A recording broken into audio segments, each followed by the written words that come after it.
masters of the universe, the Legends of Grayskull podcast. Legends of Grayskull is a fan podcast exploring the vast worlds of He-Man and She-Ra.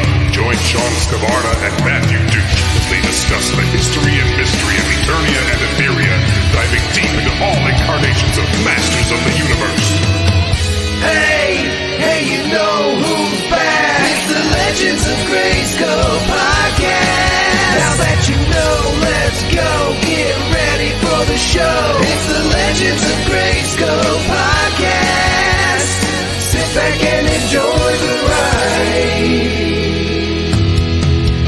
right now. Hello, everybody, and welcome back to L.O.G on MYP, the fan podcast, where Curtis Ackerman and Matthew Duch talk about the 2002 Mike Young Productions He-Man and the Master Universe cartoon series, episode by episode, breaking it down, giving you our rankings and reviews. Curtis, are you ready to get into episode 17 today? Absolutely. I'm primed and ready. Curtis is online. All right, we've got episode 17. This is Roboto's Gambit. This is written by Michael Reeves, directed by Gary Hartel, story edited by Dean Stefan. The final draft was approved in May 24th of 2002, and the original U.S. air date was March 1st of 2003. So this is the first episode back from the winter hiatus. The Cartoon Network episode description. A simple chess-playing robot helps the Masters battle an evil army of skeletons. So, obviously, we know this episode's going to feature Roboto, even with the Cartoon Network episode description not giving it away. And obviously, back in 2003 at this point, this was one that we were pumped for, getting to see the reintroduction of Roboto. And see why he's just a simple chess playing robot, which I think is an interesting choice that they made, because I don't recall, maybe there was, but I don't recall anything in Vintage or Filmation or any of the golden books or anything that talked about him being a chess playing robot or anything other than a master. So I think even if they were going to make him as just some sort of functional tool or robot that was there to serve a purpose, to make him specifically play chess, it's an interesting choice. So. For sure. So in the Vintage for Roboto, you've either got the mini comic origin where he was built by Man-at-Arms to be a warrior robot, or you've got the Filmation origin where he came from a planet of robots. So I mean, either way, yeah, there's nothing like this. And also the first appearance that we get of him here is very different than anything that we know of Roboto as far as how we've seen him in the past. So. Absolutely. The only thing I can think of is you're thinking early 2000s. Everybody's got computers at this time, and the chess game was always a big one on the computer, playing against the machine. So I don't know if that influenced the writers a little bit as a way to bring this guy in. Possibly. He also, the first look that we get of him looks very much like the droids from Phantom Menace and stuff. The battle droids. Yeah, it looks like that, or that. Very from some Terminator endoskeleton vibes or something. It's just very skinny, and obviously that changes, and we'll talk about that. But yeah. Yep. Now, as long as we're on it, so obviously this episode primed us for Roboto being the star. We're looking forward to it. And then when it opens, and we see that first look of Roboto, I was very underwhelmed. I'm really? This is what they did with Roboto? Yeah, the first chance you get to see him, you're I don't know that I like this. Right. It's one of those things you're trying to justify. It's well, I can see why they would go this route, but but he's very stereotypically robot, if that makes sense. Yeah, I just looked it up for just to see, and yeah, Phantom Menace was released in 1999. So I could see it. It just has that kind of vibe for me as like a battle droid kind of thing. So absolutely. So let's jump into the episode. We open up in the courtyard of the palace. Manny Faces is playing a holographic game of Eternian chess with Roboto, an android built by Man-at-Arms to provide a more worthy opponent for Manny Robot to play against. Which the other interesting thing on this, not only did they have Roboto built to play chess, but it's like Man-at-Arms doesn't have other stuff going on. Like he's not busy enough, like trying to build things to stop Skeletor and protect the palace and all this kind of stuff. Like he just has time to just randomly build a robot to play chess. Randomly, specifically for Manny Faces to play, because he's like, well, none of us are a challenge for you, right? It just doesn't seem like that would be a priority, but. Is this jerk Man-at-Arms coming out again where he's like Manny Roboto or Manny Faces always beats him at chess, so he's like, I'm gonna build something to beat you because maybe he needed, I don't know, maybe losing. Maybe Roboto like would brag about beating everybody at chess and he was trying to humble him. I don't know. Who knows? Right. He's like, one way or another, I'm gonna be top here. All right. Oh, so yes, they're playing. Manny Robot believes that he's got the win, but Roboto utilizes his own strategy, lovingly named the Roboto Gambit, to win. Which they don't even really explain what that is. Right. It just does a move and he wins. Right. Calls him that. I think it would have been interesting if it was some sort of trap strategy or something that then played out in the battle later on. That was definitely just calling it that, and that it doesn't. I don't know. I think they could have done it a little bit better there. And there was something that and the other thing being that this is Eternian chess. Like, I mean, you can see the board's bigger than a regular chess board. They're holographic, but like the knight piece that he attacks with shoots out a net, and then it condenses into a different position. So it's like, is that supposed to be something? But I felt the same as you. I'm like, this is a missed opportunity for him to do something here. Yeah, a little foreshadowing to mimic what he's gonna do at the end of the episode. Yeah. So, like lull your opponent into a false sense of security and have them lead them into the direction you want them to go or something. So or I mean, knowing the end of the episode, doing the sacrifice, moving one piece in, letting him get taken, and then two other pieces can move in and win. But regardless, Manny congratulates him, and he goes to join the other masters who are going to be on patrol for the afternoon. Whether the whole it's patrol day. They're just gonna go wandering. Normal patrol. Yep. Normal patrol. Yep. We go to Snake Mountain where Triclops presents his new secret weapon to Skeletor as a door opens to reveal the bone monster that we last saw in Courage of Adam. But this time he's teeny tiny, barely coming up to Skeletor's waist. Skeletor is unimpressed. He says, why, if one giant one couldn't defeat He-Man, what do you think a little one's going to do? He blasts it into pieces and is surprised when the pieces reform back into two bone monsters this time. Unfortunately, there's a glitch that causes the Bone Warriors to start fighting each other, and they just keep fighting each other and duplicating and fighting each other and duplicating. And Evelyn criticizes Triclops for his failure, and Triclops is determined to prove himself.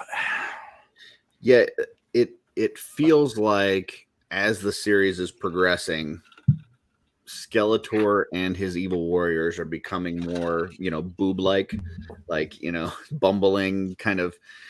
At towards the beginning of this, it's like, man, these are serious stakes. Like, these guys are imposing. They're frightening. They're smart. They're they're backstabbing each other, and now it's kind of more like the bumbling what we remember from Filmation. So I don't know if it was always intended to be that way, or if it was like as it progressed, there was, whether it through feedback or whatever, that they tried to make it more like Filmation. But you see these characters being less intelligent and just they're not as scary anymore. And I don't like that as much. I liked it earlier on when they're a little bit more terrifying. But And I mean, just real quick, not to get on the whole Filmation tangent, but especially like when me and Sean would go back and watch Filmation episodes, like it did some of that too. Like if you watch the early Filmation episodes, they have a whole different feel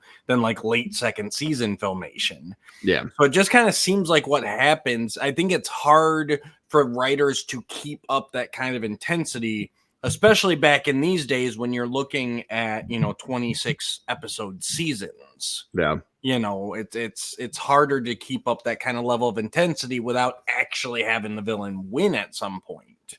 And I know we've kind of speculated our own fan theory before about maybe as time progresses, Skeletor's kind of losing his sanity a little bit. And he, because we've definitely seen him take some uncharacteristic choices lately. I think that, I'm not a big fan of when they just kill a character to kill a character. Like I'm so keep in mind, I'm not suggesting that, but I think losing somebody here and there would have helped kind of keep this on a more kind of serious level. As long as it made sense, like, bringing in a Fisto and having him die 5 minutes after he shows up, probably not.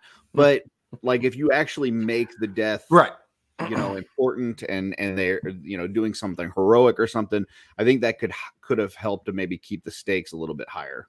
So how can we keep going here? We're now 17 episodes in, and yet the main evil and the main good forces are pretty much untouched.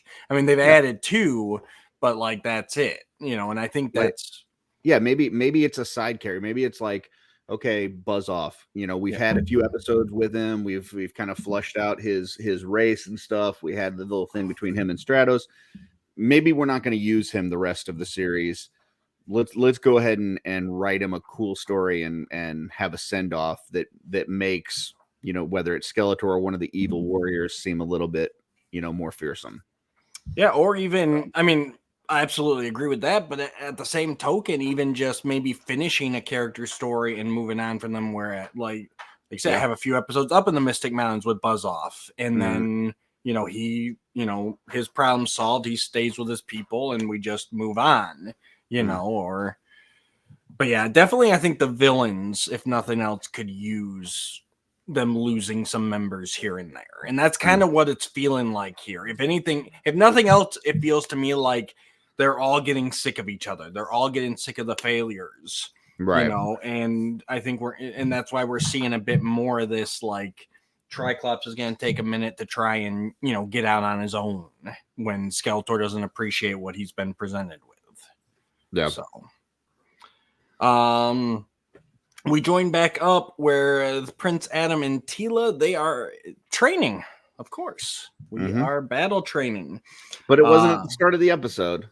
It wasn't. We didn't start with training, but you got to have some training in there somewhere. There's still. It's just again, I did not recall how much that training theme was so prevalent in this first season. I like it. I think that it shows that you don't just wake up each morning as a master and just automatically you're able to thwart Skeletor's plans. Like it takes work, it takes practice, it takes training. So I like that aspect of it. Plus, it's a good storytelling element. So right. No, I completely agree. And it definitely was it.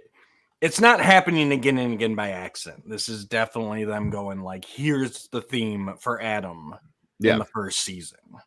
Well, and it was a nice, we've talked about how they will kind of introduce a character and we get a little bit about them, and then like an episode or 2 later, we get a little bit more of them. So, now all of a sudden you see Cyclone like offer them some assistance and encouragement as they're training and stuff. after we just had the last episode. Now, once again, go back to previous episode and we're like, He-Man destroys the one thing that was like his whole life was centered around, and immediately he's like, okay, let's join the Masters, even though he's upset. And now he's immediately training Teela and Adam. So it does seem a little bit quick, but I like the fact that they bring him back and show how he is now integrating himself into the Masters, like what his role is becoming.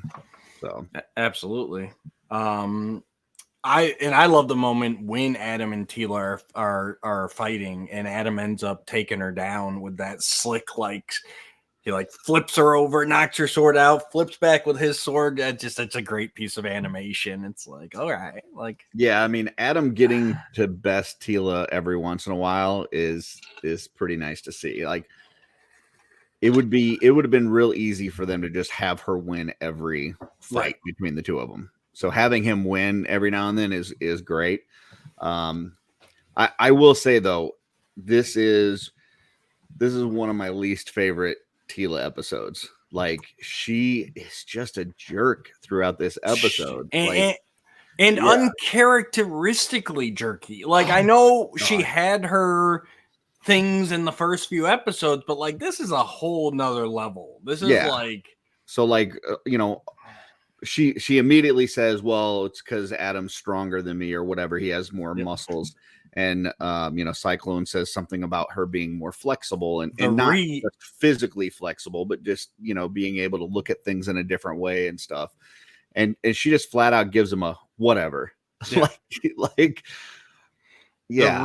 The reed bends before the wind while the brittle branch snaps in two. Yeah. One must be less rigid in approaching a problem, more flexible of mind. Yeah. So I mean, he's offering her good advice there. And she just flat out is like, whatever. Unfortunately, it's very teenager. Like it's not the leader of the Royal Guard. Like it is just, it seems like a regression from where she has been building throughout. And it's like they did her this way just to create the conflict in the story.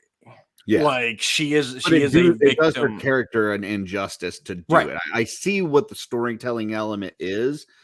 It just feels like, I don't know, you're making this character unlikable. So like whereas in the early episodes you disliked how she was towards Adam, I felt it suited the story. This is just a slander of the character of Teela in this episode. Yeah, it's a disservice to the character for sure. Yeah, you are just writing this just so you can have your story conflict, and that's not right. Right. Especially because this is like the first episode where we really see Captain of the Royal Guard Teela. Which we kind of talked about before. It's like, is she, isn't she? This one firmly cements her as she is, but by the end of it, I'm like, but why is she? Because she cannot lead. And it's, it's disappointing, unfortunately. It is. Cyclone offers his Zen-like wisdom. He disappears, but then Adam and Teela are attacked by some of Triclops' Bone Warriors. They easily defeat them, but then they multiply and resume their attack surrounding Adam and Teela.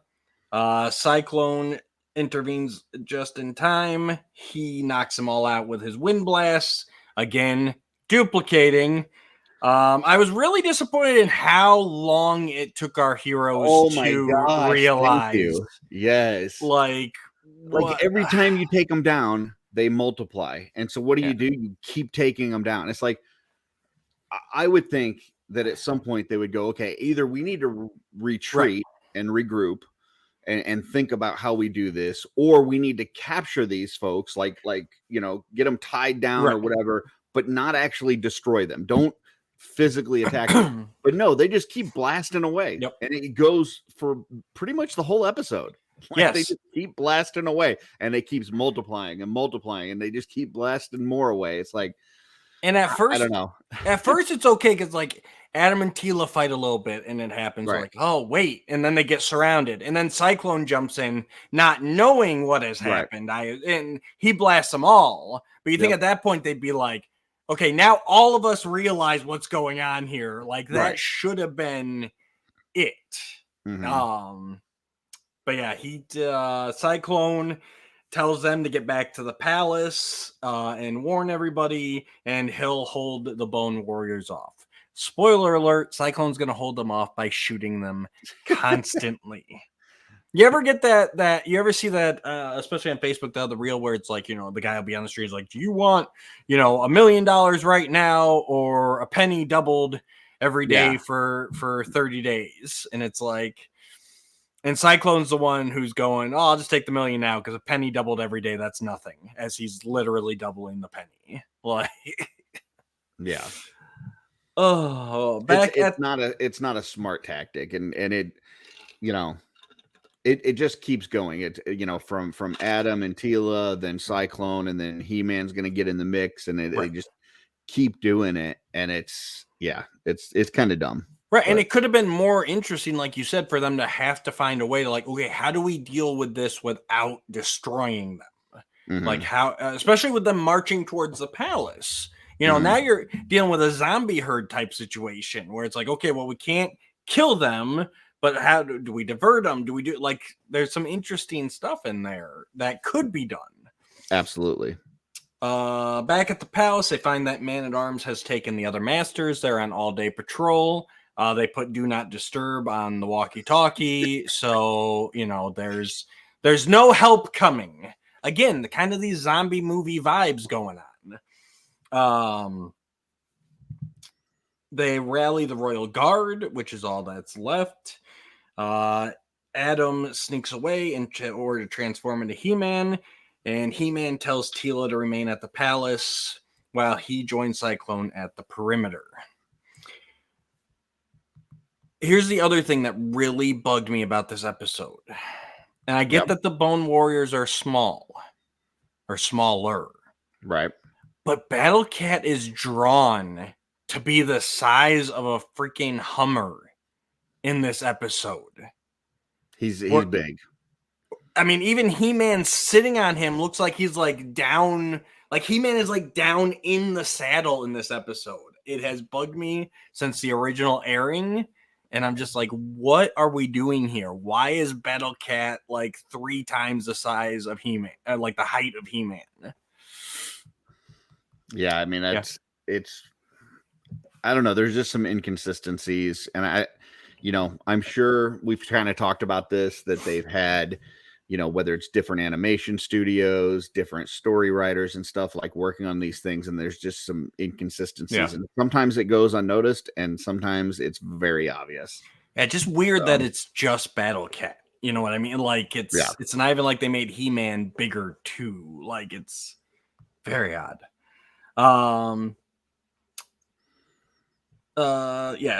the Born Warrior Army continues to march towards the palace. We do find that Triclops is watching them from a distance, and he's controlling them by a remote. That fixes the glitch. He's got this remote now that stops them from attacking each other. As Tila is assembling the Royal Guard, she notices that Roboto is standing amongst their ranks. He says he is ready to help. Tila tells him off and tells him to go beat it. So, very, very rudely. She tells him that he is not a warrior. So, Roboto does the only thing any normal robot would do, and he goes to Man-at-Arms lab and he upgrades his body so that he's now a warrior, and we get our cool battle Roboto. Yeah, but before that, like, just the way that she handles the situation. Once again, she's just blows this person off. It would be as if somebody told her, "You can't help because you're just a girl," right? Yes. Like, she's basically doing that thing to him, and it's like, regardless of what you think about Roboto at this point, he definitely has a strategic brain. So even if he can't physically compete with whatever's going on, which, by the way, you shouldn't be physically competing with these things anyways because they keep frickin' multiplying. But even if that was the case, right, his brain could still be useful in this situation. But no, she's just immediate like, you can't help, go away. And it's just a weird take on it because like they don't do that to Orko, and you know, he clearly isn't a physical presence. You know, they don't do that to the other characters and stuff. So for her to do that is just, it's just out of character and weird. And, you know, it's just a way for them to progress the story, but it damages her as a character to do it. Especially right now, like all the masters are on patrol. You can't get any of them. And so you have somebody who's willing to step up and fight, and you're going to be like, no. Like, right. No, this is when we know that these bone monsters are multiplying exponentially. Like, this is an all hands on deck thing.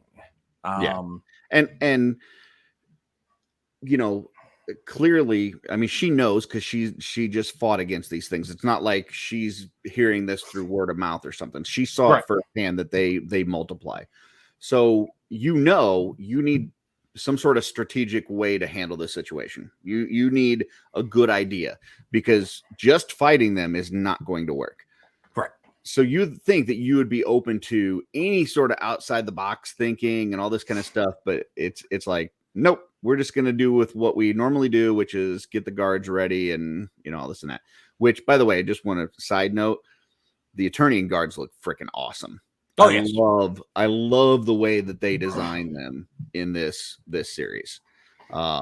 They look really cool. Yeah, no, it's a great redesign, and we get to see the battle tanks for the first time. And it's cool seeing the army prepare. Yes. I did find it odd though that they had maybe not so much Marlena, but King Randor and Marlena evacuated to a safe place. And that just felt out of character for Randor, especially in this series. Yeah, you would think that he would want to be on the front lines. Right, like no. Or at least somehow involved. Right, he'd be especially with everybody gone again. Like right. I don't know, that was a little weird for me, but definitely like the whole episode is set up to be Teela being bullheaded.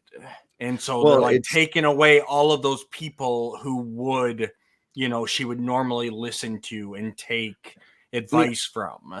I don't think the episode is meant to be Teela is bullheaded. I think the episode is meant to be how they can show the progression of Roboto. But in order to do that, they changed Teela's character. They changed Randor's character. It's like they don't care what they have to do with these other people that they've established. They're trying to tell this story around Roboto. And if that means they need to sacrifice some of the things over here, they're going to go ahead and do it. And yeah, it's not cool. Yeah. It's funny. Actually watching this episode, I'm like, oh, this is where the Teela hate comes from. Like this is the Teela that people are thinking of when they say 2000X Teela is just a sandy woman. Like it's this episode. This is definitely the worst that it's been. I mean, I had a problem with the whole, you know, her talking shit about Adam in front of the king and stuff, because that's just very, you just don't do that with royalty. Like it doesn't, that's not the right place to do that. But this is the worst that she's been. Absolutely. For sure. Yeah. He-Man. So then sorry, I had cut you off earlier, but then Roboto builds himself up That's where into this, you know, big imposing presence, which is one of the coolest like upgrades that they've done from Filmation and early on to this. Yep. Roboto looks awesome. Like, once this Roboto appeared, I'm like, oh, okay. Whew, this is what we're talking about. Like, here's Roboto, and I liked how like if you were gonna build a robot football player, that's what he looks like. He's like this big giant linebacker of a guy. Yeah, he's big, he's imposing, he's powerful, but he's not like the vintage was very much the same muscly barbarian, but electronic. You know what I mean? Like, but this he's imposing and he's powerful like all that, but he looks like the quintessential robot. Like, yeah, it's really well done. Even after that, even after he shows up with the upgrades, like she's still like, sorry, like you play chess. Yeah, he says something. Like, woman, Manny Faces plays chess too. What's your he's turned away. She's turned away from him. So she turns and sees that now he's this big, giant, imposing robot, and still is like, no, we don't need your brain. We don't need your brawn. Go away. Right. Yeah. We don't need you. Yeah. Meanwhile, He-Man, Battle Cat, and Cyclone are battling the Bone Warrior army. And again, we've got this character Cyclone. He's presented as like this wise old master. And He-Man shows up and he's like, well, what are we going to do? And well, the journey of 1,000 miles begins with a single step. Yeah. And it's like, okay, so we're just going to shoot everyone. Like, that's our plan. We're just going to keep. They do finally come up with an idea to trap them in a cave. Yes. But that's after blasting several of them. Yeah, to where now we just have a sea of Bone Warriors, and that's how it's animated the rest of it. Just this sea of white marching towards the palace. Yeah. And it's like, guys. It does have a very Walking Dead like feel to it, with like just this horde of like, Walking Dead. You're looking at the orcs from Lord of the Rings type thing. Yeah, there's just this. But that's the thing. It's like, but it was all they're doing. Like they did it. They kept making it worse and worse. Doing it and doing the same thing. It's like touching a hot pan and burning yourself, and then continuing to touch the hot pan. It's like, oh my god, it burns. It burns. Right. It still burns. Yeah, Doc, it hurts when I do this. Well, stop doing it. Stop doing that. Yeah. Yes, they do trap them into a cave momentarily. He-Man notices that they're already starting to dig out. And then Triclops has an upgrade that he's just been sitting on. Didn't want to use it earlier. Right. But now's the time for the upgrade. So Triclops hits a button that then gives them laser blast forehead skeleton warriors. That's what it needed. It's like he turned into Dr. Evil with freaking lasers on their heads. I'm like, why is that the upgrade? Like, I don't know. You would think the upgrade would be like them getting to be the big size of the maybe bigger, stronger, faster. Right. No, freaking laser beams. So, but why didn't you just? Actually, you know what I was thinking in like a complete rewrite fashion would be, like we said. He-Man and company find out realizing earlier to stop hitting them so that there's left with like, maybe they got like 20, 25 of these things, like still a good group, but but then they get on the defensive and they start just kind of, luring him in the caves. And then what Triclops does is take off that switch and have the skeleton warriors start attacking each other again to where that's where they get the big arm. Early on they attacked each other and multiplied. So it would have been cooler, I think, same thing. Like if at some point they realized, hey, we can't attack these things. And then Triclops noticed that they changed their strategy and then allows them to attack each other again and multiply. And then they really have to strategically come up with some idea. Now we got to stop them from hitting each other and we can't hit them. And like that would have kept everybody smart and still upgraded this conflict better than, now they're going to shoot lasers. And would have created a need for somebody like Roboto that has this very strategic mind. Exactly. Yeah. And I do like that. I think we didn't really touch on it, but like we see Roboto vision a couple times this episode where when he's looking at the board with Manny Faces, like we kind of see the old kind of computer grid overlay and everything. And we'll see that later when he joins. And he's kind of seeing like moves ahead, just like you would in chess, Yeah. Exactly. So He-Man and Cyclone are unable to hold off the Bone Warrior army. Teela and the Royal Guard prepare for battle. Roboto on his own again observing their advancement, realizes that direct opposition is not a winning strategy. Finally, somebody smart enough to realize this. Yeah. And he shows up on the battlefield, and I love that He-Man like has no questions about his new look. Like there's no who is this? Like, because he looks completely different from the Roboto we saw at the beginning, right? Plus, He-Man wasn't quote unquote there for I the don't Roboto part. think even Adam was there for any of it. He might, because Adam and Tila weren't. Adam and Tila weren't at the opening because they were training. They were training. Tila talked to Roboto when she was lining up the guards, but I think He-Man had already left. So Roboto shows up and starts like talking to He-Man, and He-Man's just like going with it, like this is the master. He's been with us, and we got nothing else. So right. And he snitches on Triclops right away. So that's the winning strategy, right? So as well, like we said, Triclops is up on his hill, observing everything, controlling everything, and even wondering. I think we kind of gloss over that. Like he's starting to think, like maybe once I take the palace, maybe this is Triclops' palace, not Skeletor's palace. Yeah, he's making himself the big bad. He didn't even want to give me a chance to work out the kinks on the beta version. So. But yeah, so the big Roboto Gambit, the big strategy is He-Man needs to attack Triclops and not the Bone Warriors. Yes. And only Roboto could strategize that. Yeah. So Roboto goes to hold off the Bone Warriors himself, causing a distraction and allowing He-Man the opportunity to get to Triclops. Well, He-Man easily, I cannot stress enough, easily overcomes Triclops. Before that, though, when Roboto so he tells He-Man what's going on. Yeah. And then he goes down to get into the mix while He-Man's supposed to go to Triclops. What does Roboto do? He immediately starts blasting the Bone Warriors. Right. Which is going to make even more of them. Like, to me, this is even worse. Like the other folks were destroying them and they were multiplying. And they act as if they didn't realize that this was going on. Roboto knows that when you blast them, they're going to multiply, and he immediately goes down there and starts blasting them. Yeah. So I don't know. Yeah, I don't get it.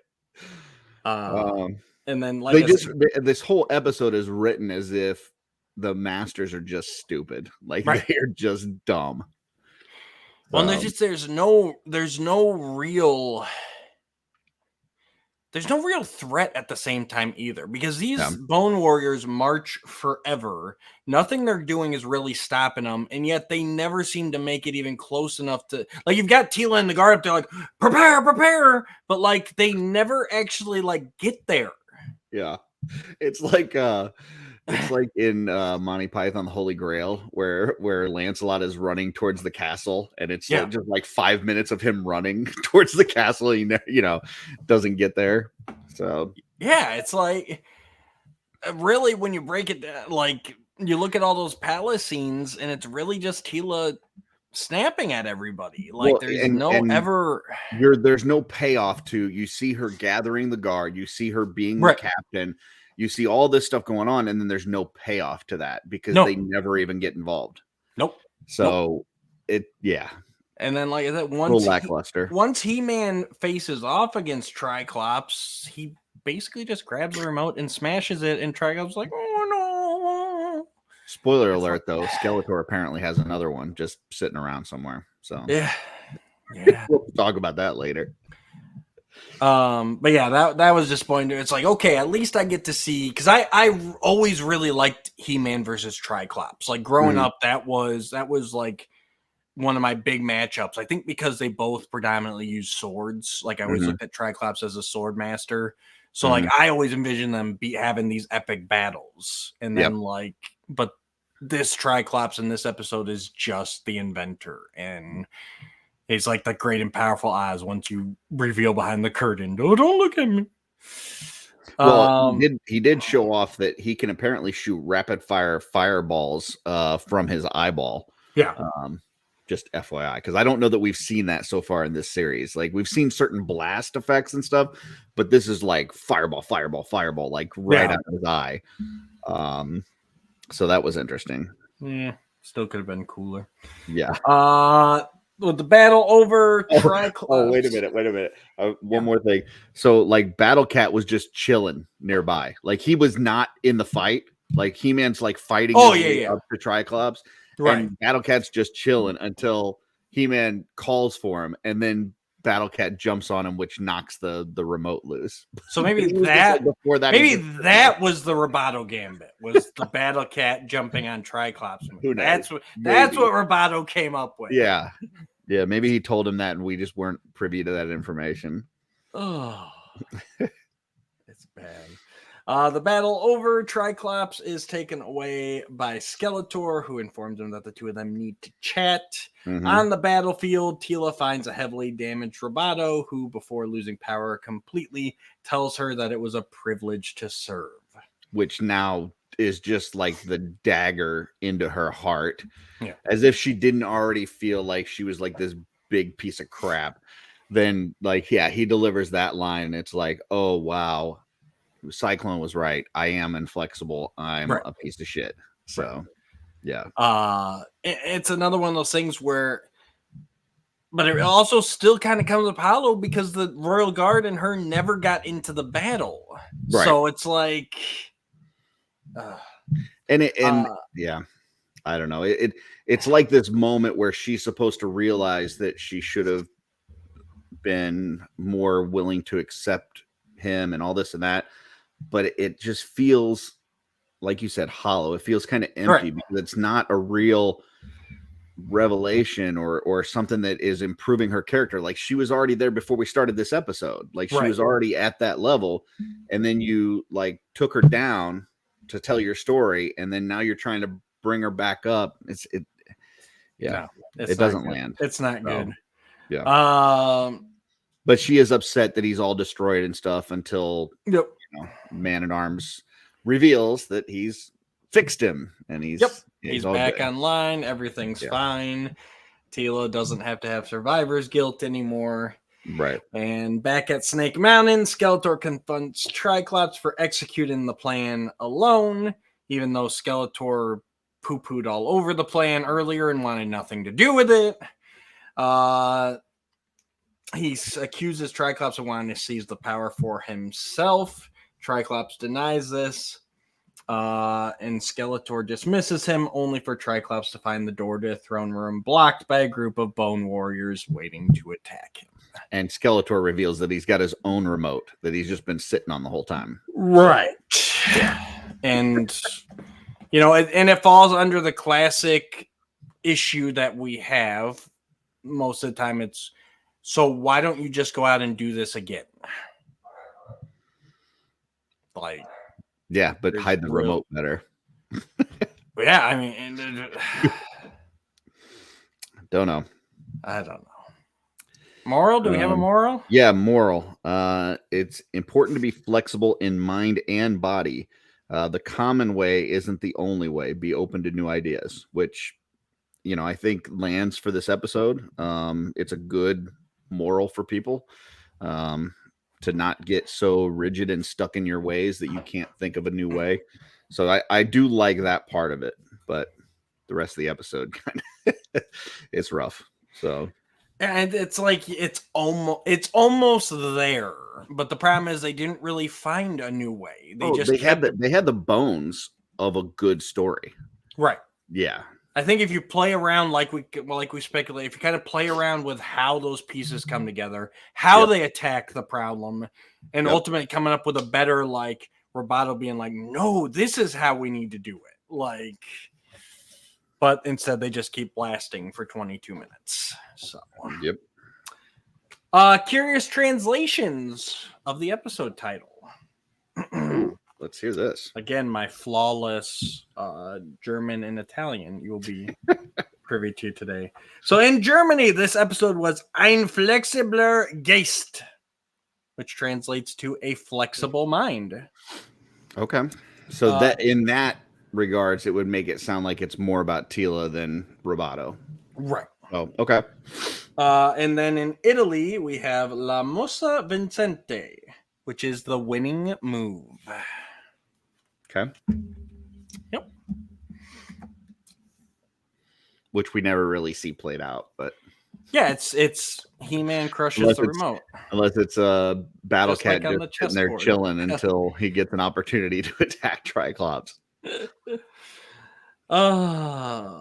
And that could have been it. It could have been like maybe Roboto's Gambit is because, like, when you look at how they got to Triclops in the remote, like Roboto goes down there, he takes on a bunch of these things that are attacking him and sacrifices himself.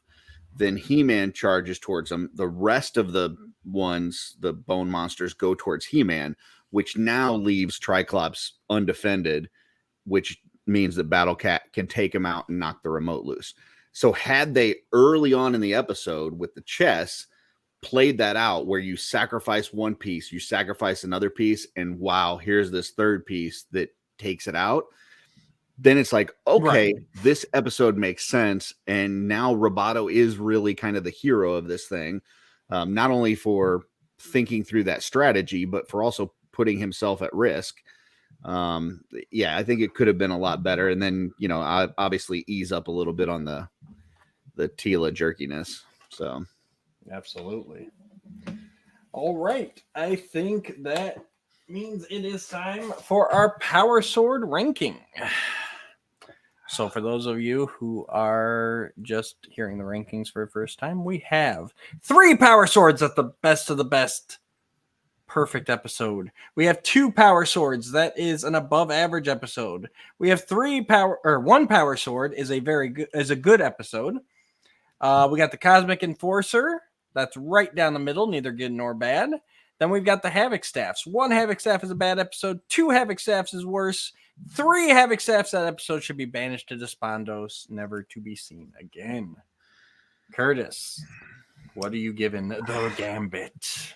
I feel like I've been rough on some of these episodes, so I'm trying to give a little bit of benefit of the doubt that you're making this for kids and this kind of thing. So try not to read too much into the plot holes of the storytelling, but it's just so bad that, I mean, at the best, I think I'm going to land on Cosmic Enforcer, and that's really giving this thing just like the benefit of the doubt.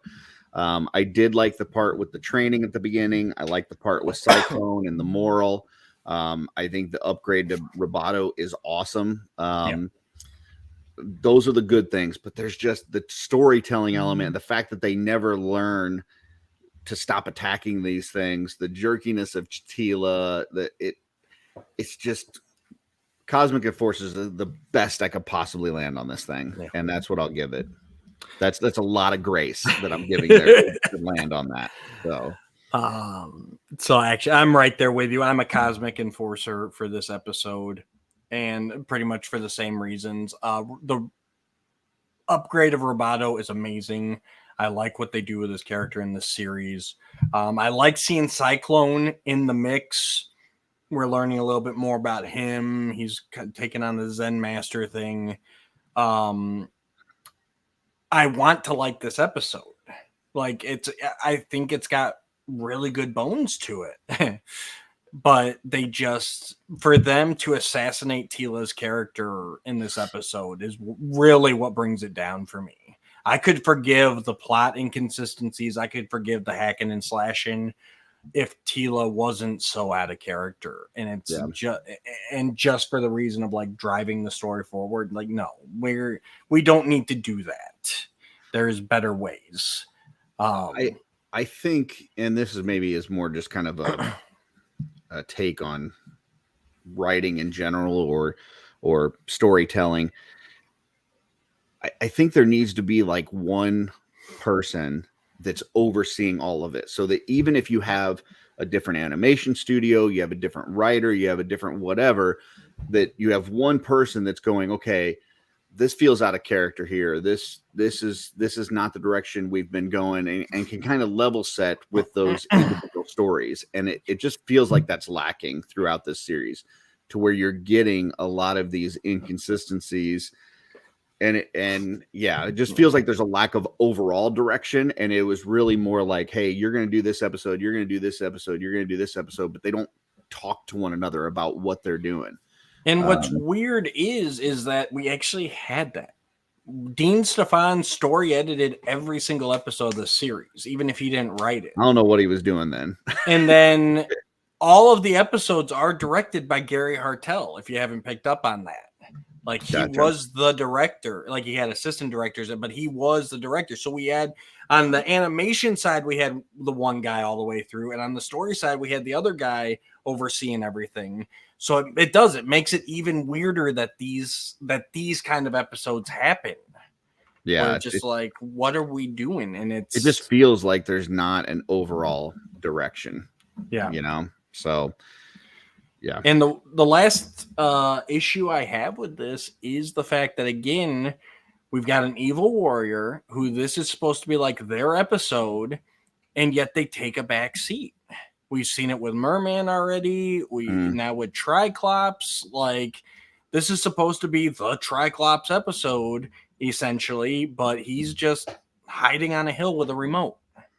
You know, that's I don't get it. It's like they take these. We've already gotten these cool upgrades for these evil warriors. They all seem more menacing. They have more agency, and yet the stories with them, it's like they just don't know how to put them into the limelight. There's always got to be something else going on there. Yeah. So it's rough. It was rough. Yeah. All right, guys. That's it for the Roboto's Gambit. We're going to be back next week, of course. But before then, down below, like, share, and subscribe. Let us know. Did you agree with us on this episode? Did you not? Did you love this episode? Did you absolutely hate it? Let us know in the comments. We try to get to those as much as possible. Yep. And if nothing else, we'll be having the end of season recap. Yeah. That will definitely be going over the back 13. So yes, make sure to leave us comments for that. You'll also be entered in to win a copy of Yuka's unofficial guide to 2002 He-Man and the Masters of the Universe, unless you're Curtis Ackerman or Sean Scavarna. And until next time, should we mention about that we're gonna do something with the toys, just so, like, throw it out there? No, I don't think we have to. I think they'll know once we do it. I mean, okay, well, I'm going to do it. Folks, we are going to talk a little bit about the toys. There's going to be some episodes. So just stay tuned, because obviously there's a big part of this series, as much as, as well as the other series has been about making toys. And so that is a big portion of this, and we are going to talk about that as well. So just, if you're watching these going, hey, how come they're not talking about the toys? It's coming. So the funny thing is, honestly, that we might have already talked about toys by the time you tease that we're going to talk about toys. Nah. All right, guys. Until next time, go watch He-Man on Amazon Prime. Next episode is episode 18. Trust. Oh, come on.